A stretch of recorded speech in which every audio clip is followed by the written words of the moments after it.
In a previous video, I looked at the work-energy theorem and the relation between work and energy and kinetic energy and force times distance of the center of mass motion and other things, and looked at how we could use that information of the work-energy theorem and the momentum requirement, which is subtly different, how we could combine those two ideas to solve a problem involving a log. This is it.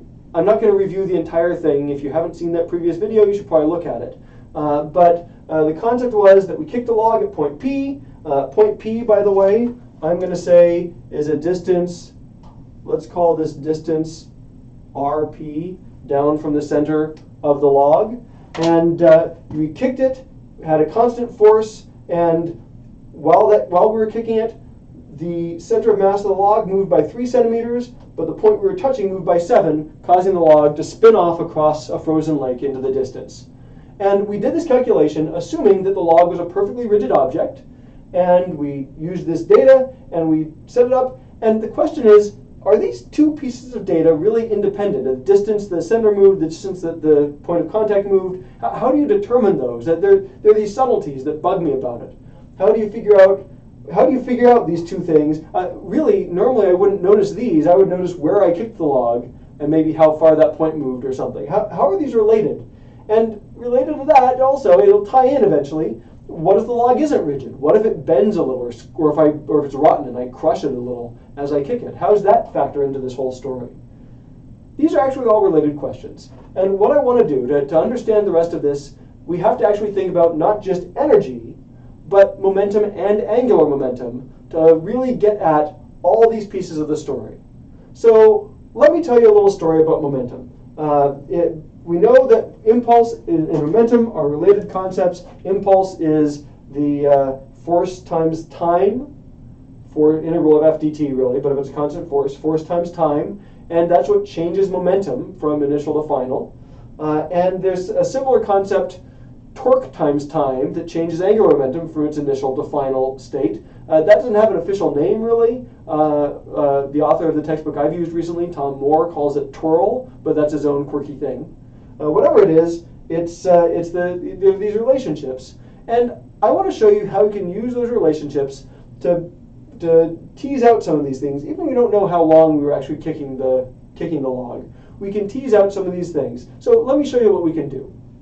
What I can do is say, in our particular case, our initial momentum and initial angular momentum were 0. So we can take those to be 0, and final momentum and angular momentum are their own things. And so what we can do, and this is the momentum of the whole object, the center of mass of the object, what we can do is say that for momentum, we've got that force times delta t, the time of that force acting, is equal to our momentum of the center of mass after the kick, which is equal to m times v center of mass.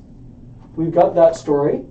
And similarly, we can say that the torque applied about the center of mass, so we're using the center of mass as our reference point, the torque about the center of mass times delta t equals our angular momentum, our final angular momentum, which, assuming that we're rotating around an axis of symmetry of the object, is equal to the moment of inertia times omega, the angular momentum vector. Okay, we've got those things. That's great.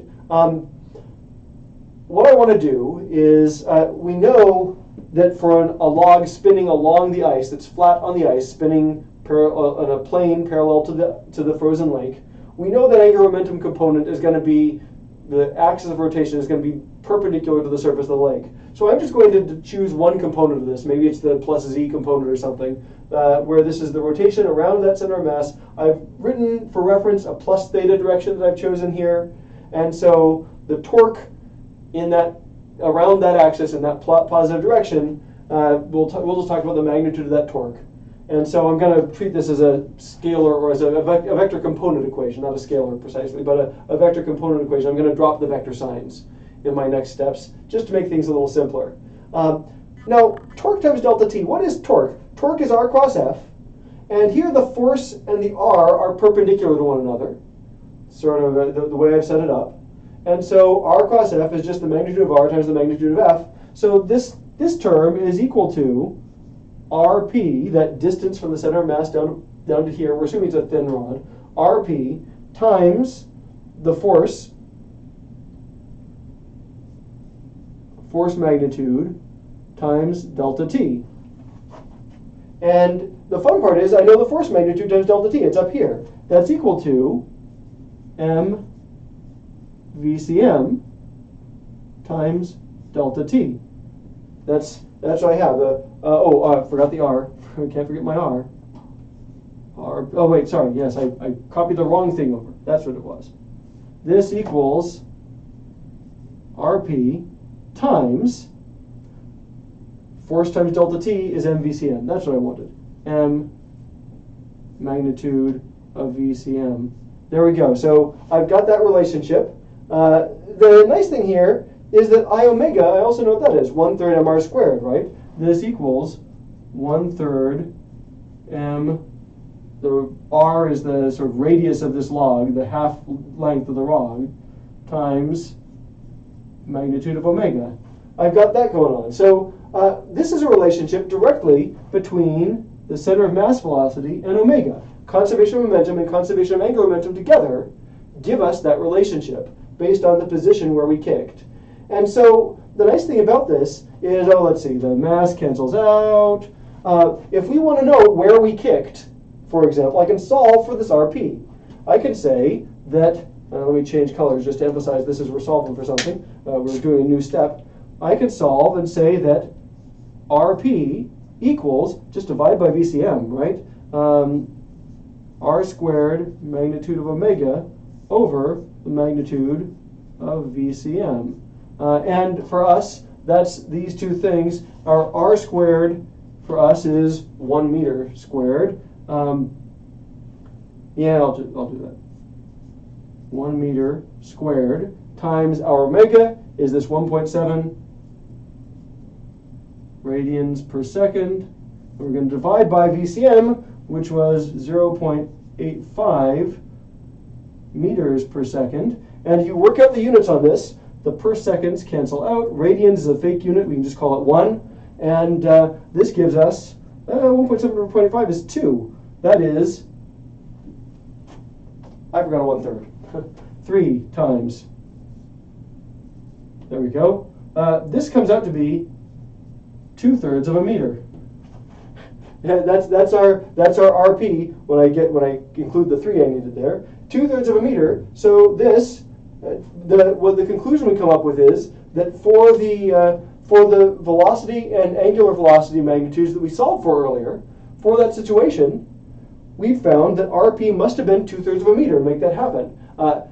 This sort of thing makes sense that having specific velocity and angular velocity would lead to a specific position we must have kicked, because intuitively, if I had kicked right in the center of the log, if my kick had been right there, I would have expected the log to just slide across, just sliding across without spinning, because nothing would have made it spin. There's no torque around its center of mass, so it would have slid. If I had kicked way down at the bottom, I would have expected a faster spin. If I had kicked just slightly off center, I would have expected a slower spin. So the fact that I had something in between 0 and 1 meter makes a lot of sense to me.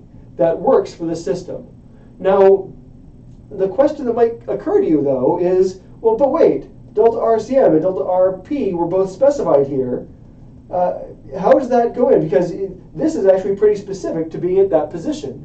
If I had, what if I had kicked with these same distances at a different position, right? You could imagine that.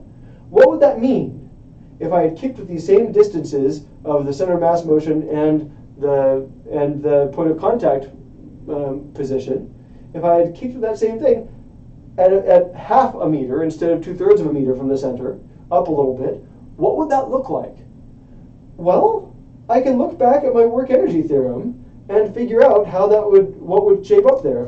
If I knew that my RP was a half, for example, if I knew RP and wasn't solving for that, then VCM and omega would have a different relationship. And they'd have to, by conservation of momentum and angular momentum. And I trust those a little more because there aren't hidden forms of energy there. So if RP were equal to, say, 1/2 meter instead, just as an example, if I take that example and say, what would happen here, if that were the case, I could solve this for omega instead. I could say that omega, the magnitude of omega would equal, looks like 3 RP VCM magnitude divided by r squared. I could solve through. I could get an answer for this. I didn't actually prepare this in advance, so probably I shouldn't have thought of this. I probably shouldn't be doing this right in the fly, but I would have, what is this? 3/2 times my VCM was 0.85 meters per second divided by my 1 meter squared, and that would equal, I could have chosen something that gave me a better fraction too, 1.5 times 0.85, 1.275, 1.275, and looks like, oh, that's 3/2 meters. I left out RP is 1/2 meter. So 3/2 meters, that means that meters squared cancels with those 2 meters, and I get 1 over seconds, which is radians per second. So what's this mean, though? Suddenly I'm saying, wait, momentum and angular momentum conservation, if I kicked in a different position, if I kicked here instead, momentum and angular momentum conservation have told me I have a different relationship between v and omega, between my center of mass velocity and my angular velocity around the center of mass. How do I make sense of that? Well, that means that in order to have that relationship, I've set this up in a different way. So yeah, in order to have this setup, I guess I looked here and I said, VCM I'm saying is the same because the calculation we used to get it would stay the same, because this was based on just the motion of the center of mass. It didn't matter where we kicked it or anything. But the so this VCM calculation came from the momentum requirement. There's no way around that. This one has to be right. This one I'm going to put a question mark next to, because that one came from conservation of energy. And that's the only one where there's subtleties to worry about. And so if our omega has to be different, that must mean that the calculation we did to find omega must be different. And, well, it's actually not bad. All we have to do is just say that here, 1/2 I omega squared is going to be, again, I can calculate this out, 1/2 I omega squared. Let me just do that calculation really quick. That squared times 8 kilogram meter squared divided by 2, 6.5025. All right. 6.5025 joules is what I come up with for this value of omega. Now, though, that tells me that my energy final for the system must be my, no, I should have written down my things from before. The results I got previously, they must be the, well, so it's 1/2 m VCM squared plus 1/2 I omega squared plus u other, plus some other thing. That's our final energy. And what is this? This is, I know that now that my earlier energy here was 8.67 joules plus 1/2 I omega squared gives me 6.50 joules roughly. That's a no. Plus u other final, my final other forms of energy. The interesting thing is that this has to equal, by the work energy theorem, this has to equal energy initial plus work, which we said earlier, we found initially we were at rest, so 0 plus 0 plus u other. So that's u other initial plus, and my work, earlier I calculated the work on the system was 20.23 joules. That was my work. that I calculated last time. And so you can see now where the key difference is. There has to be a change in U other. There must have been some other form of energy that came into play in this story. How does that work? Well, let's subtract it. Let's say delta U other,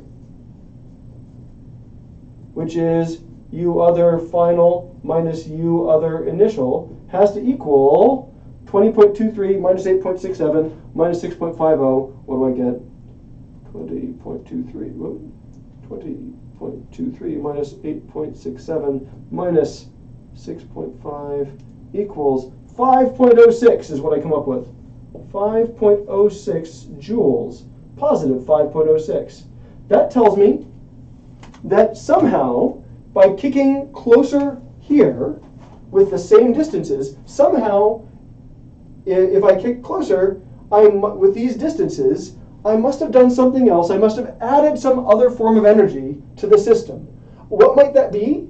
Well, the obvious first idea is maybe this was a rotten log, and my kick pushed it forward a little bit to make it spin, but also dented in the log at that point, made a dent in the log where my kick was, and that allowed my foot to go that extra centimeter or two beyond what the rotation alone would have made happen at that position. If it had just been rotations, I would have had something different there. So my kick could have dug into the rotten log a little bit, and breaking the log, breaking into that wood, would be breaking chemical bonds and things. That would mean that I was adding energy to the system by breaking it. So that would be a way of increasing its or adding thermal energy, maybe by friction and things, whatever it was. I'm adding energy to the system by denting or breaking the log. So that's one thing that could have happened. Another thing that could have happened, and this is interesting, if I had kicked at this position and it bent farther than it should have for the rotation I get from that position, it could be that I kicked the log and I wound up with a log that sort of bent down a little bit, that I kicked it here and bent it elastically, like some sort of rubberized thing or something, and bent it elastically, storing spring potential energy or elastic potential energy in the log by bending it. And maybe as the log goes spinning off, not only is it spinning, not only is it sliding and spinning, but maybe it's also wobbling around its center because I caused this bending and I added some energy, some internal energy in that sort of elastic term, the elasticity of the log. So maybe there's a wobble going on. There are a lot of things that could correspond to this extra distance, and I hope I've indicated just a little bit of it in this way. Now, if I had kicked way down here, if I had kicked down here, I would have found that my kick would have gone, if I had done RP equals 1 meter, I would have had 3 times this. It would have been too far. It would have said 3 times 0.85, whatever. I would have found that I actually had some extra, that down here, I would have expected it to go farther for the rotation I get by kicking down here. The only way these distances would be right would be if maybe the log was bent already, and when I kicked it, it snapped back to straight and kicked itself forward a little bit. You can think about it yourself. You can. I'm not going to try to go through all the details of it, but that would be something where it was giving me, or it was giving up potential energy of elastic potential energy that turned it into extra rotational energy or something. That would be something where we'd have a lower U other to end up with, and we'd have to explain that by giving up some energy. So those are some of the ways that you can work out the details of this problem by saying, yeah, okay, I've got my forces, I've got force and torque and angular momentum and linear momentum. Putting those together with conservation of energy can give a much richer picture. It's also more complicated. Hopefully you, when you're first starting out doing these sorts of problems at least, you'll be dealing more with the kind where you're assuming a rigid object and just using these 2 equations for work and the momentum requirement. But if you have a more complicated situation, you can analyze it by adding in momentum and angular momentum as well. And all the conservation laws together can tell you an awful lot about what's happening in the system.